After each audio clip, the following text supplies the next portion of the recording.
વડોદરા નજીક કારના ચોરખાનામાં સંતાડેલા દારૂના જથ્થા સાથે ચાલક ઝડપાયો, એક વોન્ટેડ। વડોદરા પીસીબી પોલીસની ટીમે કપુરાઈ ચોકડી ખાતેથી કારના ચોરખાનામાં સંતાડેલા દારૂના જથ્થા સાથે એક શખ્સને ઝડપી પાડી કુલ 1.51 લાખ ઉપરાંતનો મુદ્દામાલ કબજે કરી અન્ય એક શખ્સને વોન્ટેડ જાહેર કર્યો હતો।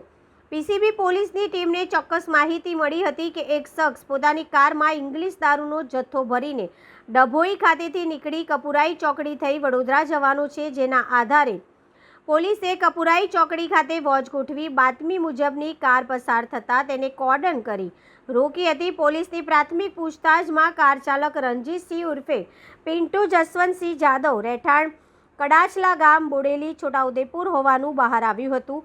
કારની તલાશી લેતા કારની આગળની લાઇટના ભાગે તેમજ પાછળના ડિક્કીના નીચેના ભાગે બનાવેલા ચોરખાનામાંથી દારૂનો જથ્થો મળી આવ્યો હતો, તેમજ આરોપીએ આ દારૂનો જથ્થો મધ્યપ્રદેશના કઠીવાડા ખાતેથી મેળવી વડોદરાના ઠાકુરભાઈ નામના વ્યક્તિને આપવાનો હોવાની કબૂલાત કરી હતી।